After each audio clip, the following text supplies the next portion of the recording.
한국과 미국, 일본, 한미일이 북한 인권 문제 논의를 위한 유엔 안보리 회의 개최를 공동으로 요청했습니다.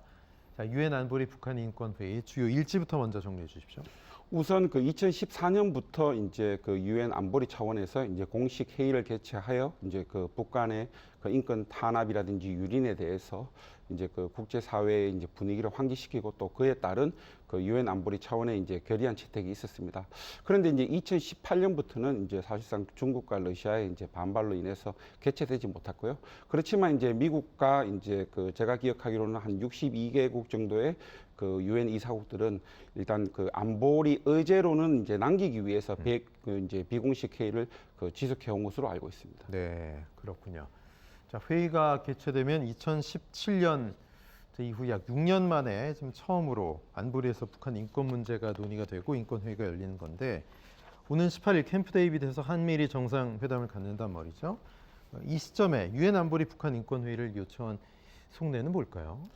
아무래도 그 북한 정권의 인권 탄압이나 유린이 갈수록 그 상황이 악화되고 있고 네. 또 지난 문재인 정부 또 미국에서는 이제 트럼프 정부 시절에 사실상 북한과의 그런 관계 개선이라는 정치적 그 유산 남기기에 너무 이제 그 몰두한 나머지 예. 북한의 인권 상황에 대해서는 사실상 눈 감고 있었다고 생각합니다.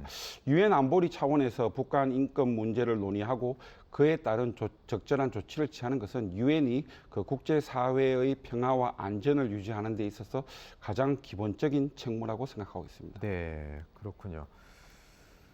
자, 한미일 정상회담 전날에 유엔 안보리에서 북한 인권 회의가 열릴 수 있을지 좀 관심이 집중되고 있는데 회의 여부는 어떤 절차를 거쳐서 결정이 되는지 또 개최 가능성은 박 의원님 어떻게 보십니까? 우선 이제 안보리 이사국이 이제 상임 이사국 5개국 그리고 비상임 이사국 10개국에서 이제 15개국의 이제 그 이사국이 있는데요. 네. 근데 이제 그 절차 투표를 하게 됩니다. 이제 정식적으로 이제 의제로 상정하기 위해서는. 근데 이제 한 가지 다행스러운 점은 통상의 그 이제 다른 그 절차와 다르게 이제 그 소위 말해서 이제 상임 이사국 그 5개국이 이제 거부권을 행사할 수 없습니다.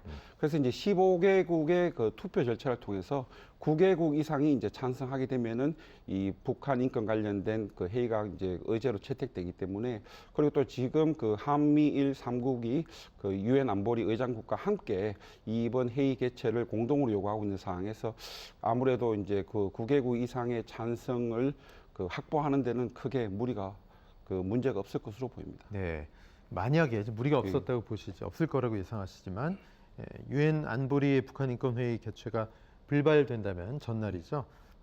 한미일 정상회담에서 좀 더 강력한 메시지의 대북 제재 관련 내용이 들어갈 거라고 보십니까?